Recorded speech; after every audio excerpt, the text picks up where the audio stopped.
parents were born in China. My grandfather was from Yunnan province, and he was a general and the first mayor of Kunming. My other grandfather encountered missionaries, Presbyterian missionaries in China, and so he became a minister. And when the communists came, they both left. My mother and my father left as children and went to Hong Kong. My father did not speak any Cantonese. He did not have any parents that left with him.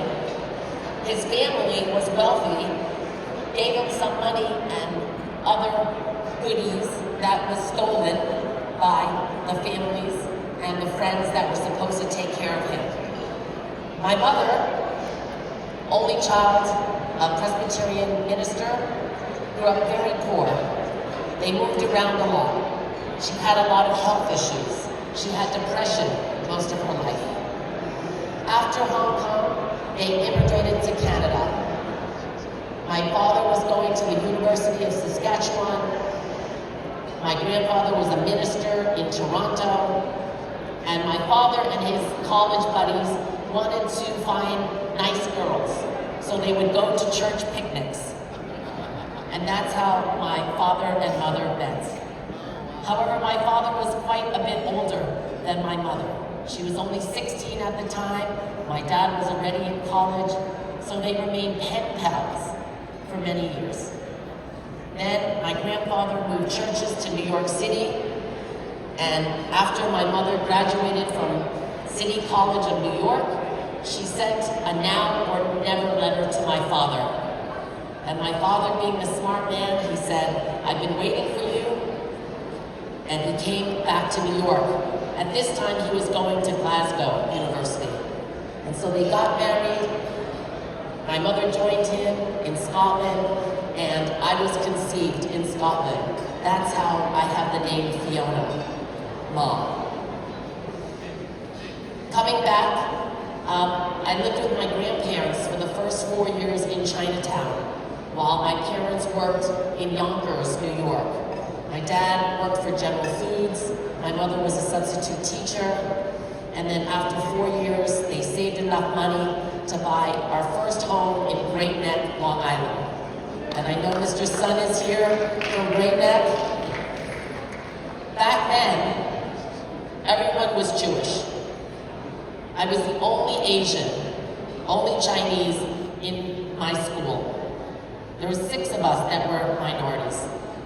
So, grew up in Great Neck. I did not get involved in politics, but I got straight A's. I played 4 sports in junior high and high school: tennis, basketball, softball, and volleyball. And the only honors class that I had in high school was Spanish. Oliver speaks much better Spanish than I do, though, so I'm very impressed. Then I went to the Rochester Institute of Technology because they had a CPA track. And growing up, my parents wanted us to be one of the lead professions: a lawyer, engineer, accountant, or a doctor. So I was good at math. That's why I am an accountant today. My brother's an engineer. My sister's a doctor. We're just missing one sibling who would have been a lawyer.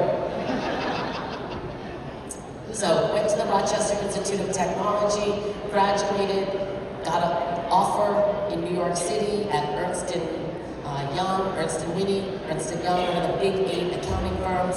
But by this time, my grandfather had moved out to San Francisco, and my mother and father wanted to go to California because of the diversity and the food and the people.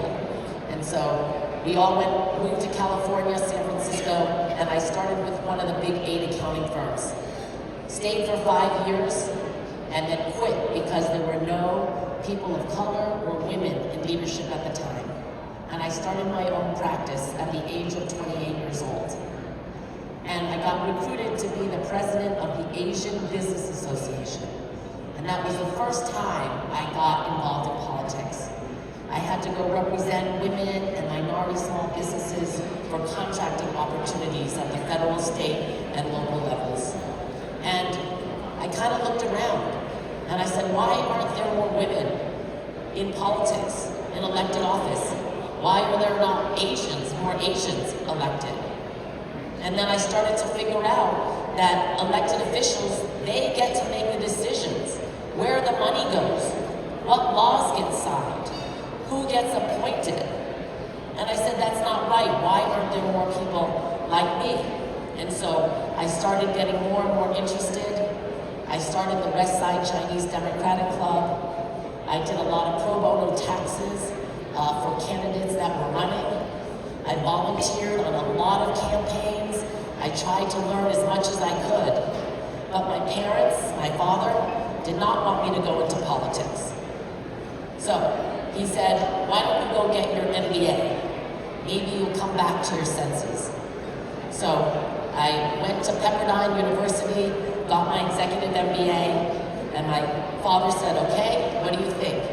And I said, I still want to run for office. I want to help people. And my dad said, well, your younger brother's waiting to get married. You need to get married. So I found a nice guy that my father approved of. I got married. And then I said, Dad and Mom, I've been the dutiful oldest child. I've never caused you problems, never got in trouble. Can you please just support me? Let me run for office. And they said, okay, if you don't win, you can always go back and be an accountant. We'll still love you. We're moving to Las Vegas. And they left.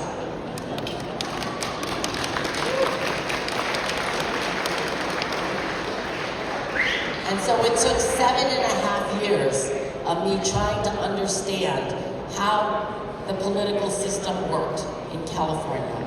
I ran for the San Francisco Board of Supervisors in 2002, got elected. I was the only Asian Chinese on the 11-member Board of Supervisors for 4 years.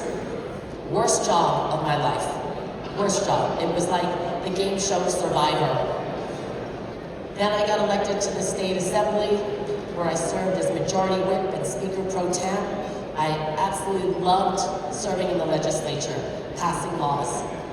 And then I got elected as the State Tax Collector, State Board of Equalization. And my dad is like, well, at least you're not wasting your education, and your experience. Then, after that, I ran for state treasurer in 2018 and then re-elected in 2022. And finally, my father was proud of me. He understood. My daughter is the banker of the 4th largest economy in the world, so he was very happy. And now I'm running for lieutenant governor. He's not so happy. He wants me to go and make money. He says, you've done a lot. You can make $1 million, sit on a lot of corporate boards, be a consultant, but I'm not motivated by money.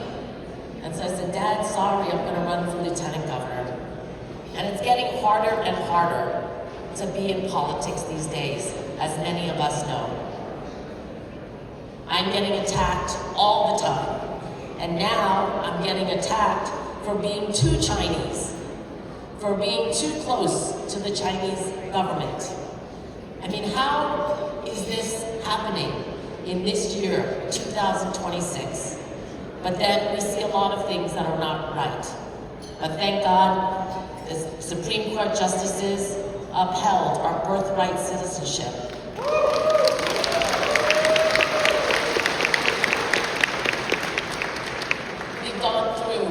The Asian hate crisis, which I think motivated a lot of people to come up and speak up and stand up.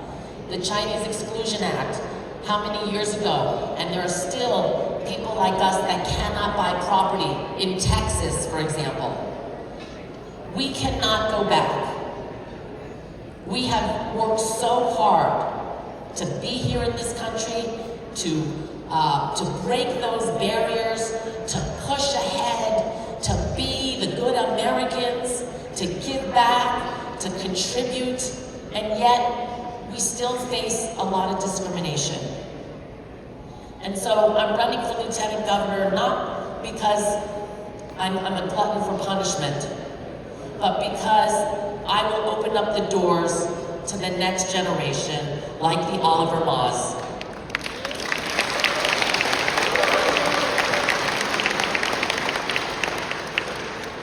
And it's important because when you don't see people at that level, in those positions, able to make it, then you don't think you can make it. And that's true for all of us here in this room. So I want to thank the UCA, the leaders, for your vision, for your leadership, for bringing people together. But we need to do more. We need to make sure everybody registers to vote. And we need to make sure that everybody does vote.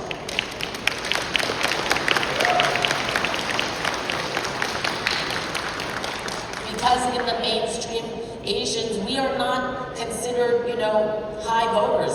So they do not spend money in our community. They do not take us seriously. They do not think that we can get elected. It's always the Latinos, the African Americans, right? And we're all sitting here going, well, how about the Asians? How about us? And until we mobilize, not only as Chinese Americans, but all the different API groups, until we all come out, the Lao, the Cambodian, the Filipinos, the Vietnamese, the Koreans, until we all come out, then we are going to see a change. And we are going to see a more powerful, united Asian American community that doesn't have to take discrimination, doesn't have to put up with it, doesn't have to sit in silence and in pain while this is happening. And so I thank you all for coming, thank you all for mobilizing, thank you for standing up and for serving, for leading and inspiring not only this generation, but the next generation. Thank you very much. Let's stand together, support each other, and stand stronger together.